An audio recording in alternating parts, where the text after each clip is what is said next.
Hi, welcome to Cleaning Business TV, the internet's only television station dedicated to house cleaning or cleaning businesses. Because nobody else would do this. That's true. But nonetheless, we're here and we're going to offer a lot of great content for you over the next several weeks to months. So why would you listen to us? What do we have to offer that is valuable to you? Well, number one, we've got a lot of experience in the house cleaning industry. Myself, I am the owner and founder of Two Maids and a Mop. We serve 12 locations across 5 southeastern states, and we've been in this business for over 10 years now. Started way back on April Fool's Day in 2003. And to my left is David Luke. I'm the Vice President for Operations for Two Maids and a Mop, and comic relief, I think, for this maybe. We'll see how that goes. He thinks so, at least. We'll see. Yeah. So, are we here to... We're here to talk about Two Maids and a Mop, right? We are, but we also are here to tell everyone out there in the internet world, there's a world out there. Yes, internet, yes. Yeah, to learn a little bit about house cleaning, because I've been there. I have been in your shoes. There's a lot of people out there who are already in a cleaning business. There are some of you out there who are considering buying a franchise, starting your own mom and pop cleaning business. And I can tell you, I've been there. I've sat in your shoes and I've sat in that small office and I've learned the hard way. So I'm hoping that what we can tell you today and going forward will be very helpful for you, save you time and money. Good deal. I like it. So David, what do you think is the number one thing most people are concerned about? We've talked to so many people over the years. What is the one thing you hear most often? They're going to say every single time, how do you get the phone to ring? That's the number one concern they're going to have. You bet. David and I have talked to cleaning business owners who have 100+ employees, even 100+ customers. We've talked to people who have one customer, one employee, and they all say the same thing. How in the world do you guys get that dang phone to ring? Well, fortunately, there is an answer, but unfortunately, it's not the easiest answer in the world. So, David, why don't you talk to everyone in the internet world about what's currently happening out there and has been happening for a long time? Well, I mean, as you know, you've probably seen a direct mail piece. Maybe you've seen one come in your mailbox and you were just loving to get that direct mail piece. And you were loving to go through it and see all the details about what you were going to get. Yeah, I'm just kidding. Or maybe you were just going, you know what, I'll look in the phone book. Wait a minute. Do they still make phone books? Yeah, you remember it was cold here. It gets cold in Birmingham, Alabama Yeah, every now and then. And we burned a few of them. That's right. Yeah, yeah. So it's a great source of heat. But I think you can buy ads there and spend a ton of money there. Really? Yeah. That's why those pages are yellow. Correct.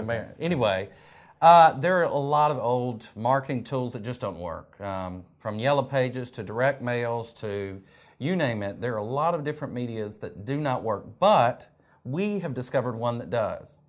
I think, you know what? I think it's called the internet. Yeah, I think that's what they're We're calling on it now. The World Wide Web. Yeah. Yep. They say that works. They do. Al Gore at least did. In fact, we can separate the two worlds, what we'll call offline marketing and online marketing. And as David said, most of the people in our industry, at least, focus on that offline marketing world because it's the way it's been done for a long time. In fact, we'll talk about this down the road, several weeks from now, more than likely. But the first cleaning business started in somewhere in the early 1980s.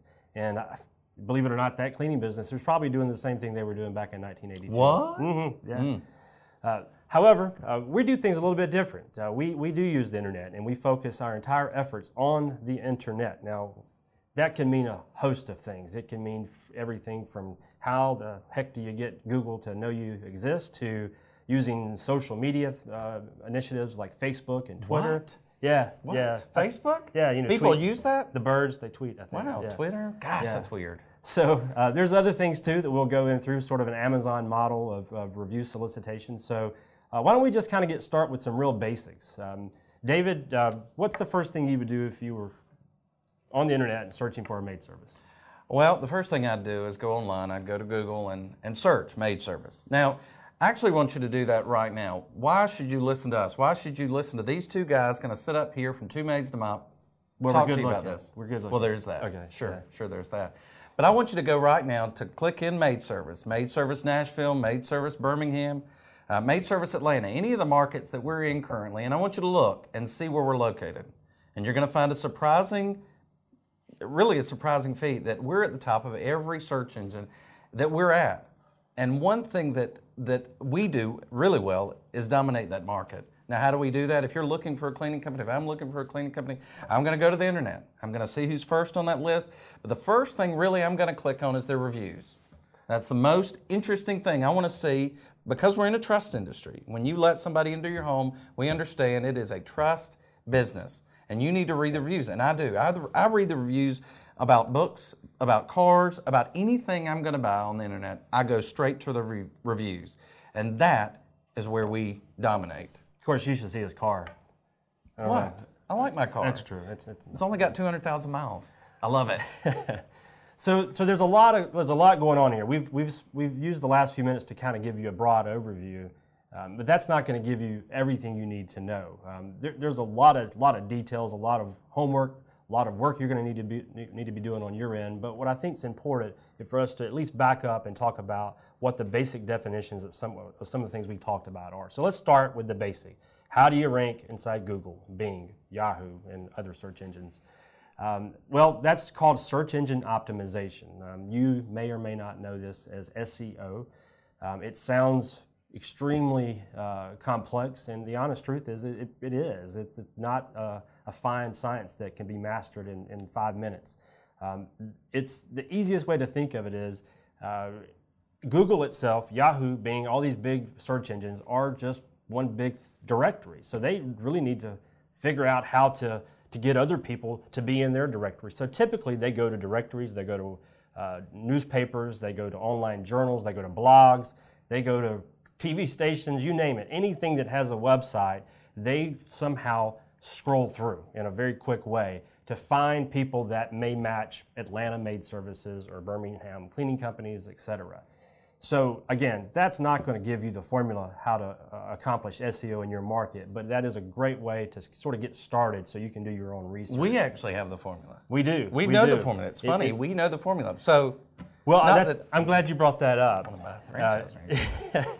Of course, we are a franchise entity, so anytime you want, yes, we sell those things all over the US. But we're not doing this to sell any franchise. Please know that. Unless you're in the Caribbean. I really that would be nice to visit. But again, we are not, repeat, we are not doing these cleaning business TV promotions, and you're going to see us Wednesday mornings. We're not doing this to sell a franchise.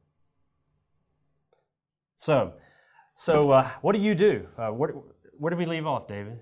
We were with SEO. We were SEO. I was just saying we knew how to do SEO. That's right. So if they wanted our help, whatever. Right.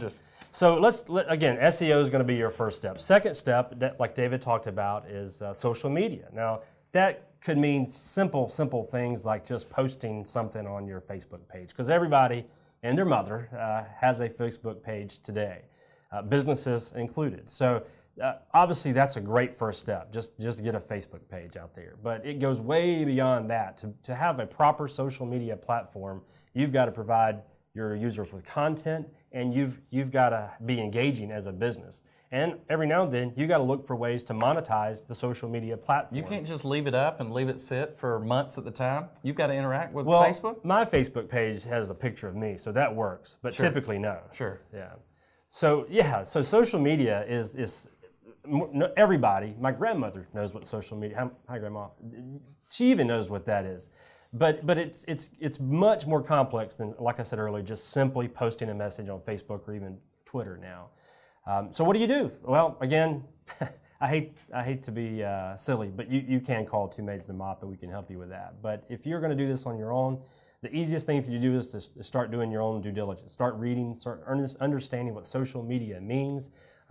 Like I said, there's 3 things you got to do now. 1, content on a regular basis. 2, engaging. What does that mean? You got to go back and forth with people that are talking to you. And then 3, there are social media platforms out there, lots of them, that actually monetize their system. I know most people think Facebook is free, and it is for the user, but businesses pay to be a part of that. So it's not cheap, but it does work. So look it up. You know, there's Facebook, Twitter, all sorts of different social media platforms that you can use. Third, online reviews. Now, it sounds simple. Just get someone to talk about your business. In fact, that's our tagline, right? That's right. We're a maid service worth talking about. We're a maid service worth talking about. And you can see that, again, if you check any of our local markets. But you know, you have to be careful because you got to provide a great service, obviously, in order for someone to say something positive about you. So, what do you do? What's the easiest thing to do to get someone to talk about you? Well, in some cases, it's just simply to ask them. In other cases, it's to sort of let them feel like they're a part of your business. It's not the easiest thing in the world. And again, you are out there. I mean, you are out there because if you let someone talk about your business and it's totally unsolicited and totally unfiltered, then they have the freedom to really say whatever they want. Mm-hmm. So you, I guess the first thing beyond getting that phone to ring is to make sure you offer a great service. Right. But you and I know, Amazon, I know I read a lot of books and yeah, they still make books. Yeah. So I read a lot of books, and the first thing I do before I ever hit that purchase button is read the reviews. And I read the negative ones and the positive ones. So sometimes even a negative review can be enough to humanize your business and make you seem real, because sometimes it can seem a little fake if everything is over the top positive. So don't be afraid of negativity, but also understand you're going to have to embrace it and don't fight back. Don't try to defend yourself. And I love it's one of the cornerstones. I love negative reviews. In reality, negative reviews in any industry is an opportunity to show you're real. You're a real business. You don't just get all positive reviews, and you just won't. However, how you respond to that negative review shows who you are, shows the kind of person you are, shows the depth at which you're going to go to resolve this issue. So it's okay to get negative reviews because it's even another chance to sell your business to the next customer. To be able to describe these are the steps we took, these are the issues we dealt with in this situation, and we've apologized, and that's what you're going to need to do. You're going to need to apologize. You're going to need to describe the steps you went through. But at the end of the day, you're going to need to be able to communicate without getting defensive to the next customer to say, you know what, our goal is to provide 100% satisfaction. Our goal is to do that, but we don't hit it every single time. But with our next customer, you're going to hope to. Or you could just be awesome. Is awesome correct? You can be awesome. Or you can just be awesome, get 100% great reviews, and just go that route, which I do suggest, actually. Excellent, yeah. I think that's a way great better. Formula. So let's kind of recap. There's three things we need to think about, because we started with a discussion of offline marketing and why that is so old school, and while people are still pushing that, don't think it works that great. And there's new media, modern online marketing initiatives, and we talked about three, but there's a boatload of other options. But for what has worked for us and what can work for you, it really boils down to three things: search engine optimization, SEO, social media platforms, and online reviews. Now, again, those three things may seem simple when we just talk about them for a 10 or 15 minute time frame, but it takes a lot of work. It takes a lot of work to get great reviews. It takes a lot of work to get people to talk about you. It takes a lot of work to be ranked highly in Bing and Yahoo and so forth. It's not easy. It takes a lot of time to provide unique content on all your social media platforms on a regular basis, because just because you have a pretty dog or a cute son, which I do. You do. Yeah. You know, not everybody wants to see that. They want to learn about house cleaning. What do you charge for house cleaning? Sure. What service area do you provide your services to? So that's the kind of stuff we're going to talk about every week. We hopefully won't talk too much. David accuses me of talking a little bit too much, so I'll try not to dominate. Really? Yeah. Really? Yeah. My wife thinks the opposite, though. So, so yeah. When are we going to be here? We're going to be here every Wednesday morning. Wednesday mornings. Every Wednesday morning. So, you know, 9 o'clock is what we're going to try to shoot for, to upload this every Wednesday. And they'll be archived as well down the road. Oh, they'll just love that. Yeah, it's juicy stuff. Right, juicy stuff. Right. So yeah, welcome to the internet's first cleaning television station. We'll be back again next week. Good deal.